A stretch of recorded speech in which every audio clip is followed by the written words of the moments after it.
Good morning sir. ఎప్పుడు వచ్చారు sir? 7 గంటలకి. అంత పొద్దున ఎందుకు వచ్చారు సార్? నేను లేనప్పుడు మీరు అందరూ ఎలా ఉంటున్నారో చూద్దాం. అందరూ చాలా డిసిప్లిన్ గా ఉంటారు సార్. సార్ ఇదేంటి సార్ కొత్తగా? పాత విషయాలు తెలుసుకుందామని. వస్తాను సార్. ఏయ్ సార్ అందరికీ వాళ్ళు నేను రావట్లేదని చెప్పి నేను చూస్తూ ఉంటాను. ఏమన్నా హింట్ ఇచ్చావో? సార్ ఏటి ప్రోగ్రాం? మన నరకాసురుడు ఎన్ని గంటలకు వస్తున్నాడు? ఏంటి నరకాసురుడా? ఆయన ఎవరు? మన బాస్. నువ్వే కదా పేరు పెట్టావు. నేను ఎప్పుడు పెట్టానండి? భలే వారే, ఈ మధ్య లేటెస్ట్ గా పేరు మార్చండి. యముడు. దేవుడు అని మనిషి పెట్టుకుని ఏం మాట్లాడుతున్నారండి? అది సరే గాని మన హిట్లర్ కి సన్మానం చేస్తే ఎలా ఉంటుందో మిమిక్రీ చేస్తావు కదా, ఏది ఆ ఐటమ్ ఒకసారి చెయ్యి. గొప్పవాళ్ళను ఆరాధించే వాళ్ళు కానీ అనుకరించకూడదు. ఏట్రాయ్, మన టైం బాంబ్ గురించి ఎప్పుడు మాట్లాడినా టైగరు, అనకొండ, డైనోసార్ అని డిస్కవరీ ఛానల్ లో యానిమల్ పేర్లని చెప్పేవాడివి. ఏ రాత్రి గొప్పడే పెట్టేటి కాదులే, ఆ జీవి ఈ జీవికి జీవితం పెంచుతానని ఉంటాడండి. ఆ ఇచ్చిన జీతం ఇడ్లీలకే చాటం ఉండదని మొన్న నానా వెరైటీ తిట్లు తిట్టాడు. ఎదురు ఒకసారి రిపీట్ చేయ వింటాను. అది కాదు గాని హిట్లర్ మిమిక్రీ చేయమన్నా. ఏటో తిట్లు అవే. వద్దు సార్, సన్మానం ప్రోగ్రామ్ చేస్తా. ఓకే కానీ మన కేకే గారిది మామూలు శుభ్రత కాదు, మహా శుభ్రత. టిఫిన్ చేసేటప్పుడు చేతులతో పాటు ఇడ్లీ కూడా కడుక్కొని తింటారు.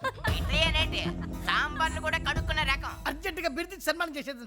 కానీ బిర్ది ఏంటంటే క్లీనింగ్ కింగ్. అమ్మయ్య, అదేం బిరుదు? బిరుదు ఇస్తే బుర్ర తిరిగిపోయినట్టు ఉండాలా. అవును. పరమ శుభ్ర చక్ర ఎలా ఉంది? ఎదురు ఒకసారి పరమ శుభ్ర చక్ర.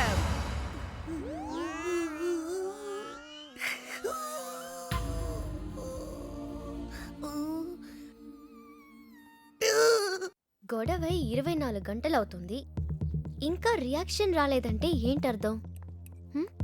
మర్చిపోయాడా లేక పక్కా పేపర్ వర్క్ చేసి లాయర్తో వస్తాడంటావా? రెండోదే అవుతుంది. వాడసలే తిక్కలోడు, గ్యారంటీగా నిన్ను బొక్కలో తోయిస్తాడు. అవునే, జలధరావు అన్నది కనీసం మెమ్మ పేరు కూడా కాదు కదే. పోయి ఆ పేరెందుకు పెట్టావు? ఏదో బిల్డప్ గా ఉంటుందని పెట్టుకున్నాను, సరేనా? బయటపడే మార్గం చెప్పవే అంటే నువ్వేంటే? ఎవరది? కేకేనా? కాదు. ఏ? ఒకవేళ లాయర్దైతే? ఎత్తవి. హలో మేడం, నేను సుదర్శన్ని. ఏంటి? మీరు చెప్పినట్టుగానే నేను కంప్యూటర్ కోర్సులో కూడా చేరాను. సరే. ఆ కంప్యూటర్ సెంటర్ లో పనిచేసే టాల్ గర్ల్స్ ఎవరైనా వాళ్ళని టాల్ గర్ల్స్ అనరు, కాల్ సెంటర్ గర్ల్స్ అంటారు. అదే సెంటర్ లో టాల్ గర్ల్. కొంచెం విప్రోనో ఒయాసిస్ లోనో పనిచేసే అమ్మాయి అయితే. అది ఒయాసిస్ కాదు, ఇన్ఫోసిస్. పెట్టండి, ఫోన్ పెట్టండి. అమ్మో, వాడే. ఎవరు? హలో. చూడు, నువ్వు కమర్షియల్ అయితే నేను కమర్షియలే. ఆ సిరిపురం మ్యాచ్ అయితే ఉందన్నావు కదా, అది చూపించు. అది వర్కౌట్ అయితే ఓకే, లేదంటే నీకు నాకు రామ్ రామ్ శ్యామ్ శ్యామ్. అలాగే సార్. థ్యాంక్ గాడ్, ఎంత పెద్ద గొడవ తప్పింది. వాడితో జర్నీ అంటే పర్లేదా?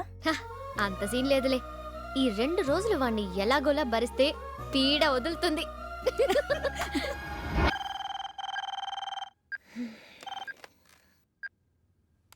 హలో అమ్మగారు, మీకు వేకప్ కాల్. కేకే గారు కరెక్ట్గా 9 గంటలకల్లా మీ ఇంటి దగ్గర ఉంటానన్నారు. దానికి ఎంత పొద్దున్నే ఫోన్ ఏంటండి? 8:30కి ఇంకోసారి ఫోన్ చేస్తారా? 8:30కా? ఆల్రెడీ మా సార్ లేసి ఇల్లంతా సర్దేస్తున్నారు. అదే లగేజ్ సర్దుతున్నారండి. ఎంకి పెళ్లి సుబ్బిశెట్టి చావకొచ్చినట్టు వీడి పెళ్లి నాకు చుట్టుకుందేంట్రా దేవుడా. వెళ్దామా? Sorry sir. ఏంటి రావట్లేదా? అయ్యో అది కాదు, మొన్నేదో తొందరపడి అన్నానని. ఓ అదే, దానికి మిమ్మల్ని ఎప్పుడో క్షమించేశాను, రండి. క్షమించేశాడా?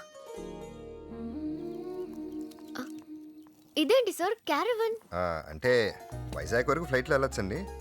ఆ తర్వాత సిరిపురం వరకు రోడ్లు హోటల్స్ ఎలా ఉంటాయో తెలీదు. నేను ఎక్కడ పెడితే అక్కడ బాత్రూమ్లు వాడలేనండి. యూ డోంట్ వరీ, మీకు సెపరేట్ క్యాబిన్ ఉంది, ప్లీజ్ కమ్. ఓకే. చూడండి, మీరు తొందరపడ్డారు, నేను ఆవేశపడ్డాను. ఇద్దరిది తప్పే. ఈ క్షణం నుంచి అన్నీ మర్చిపోదాం. Let's be friends.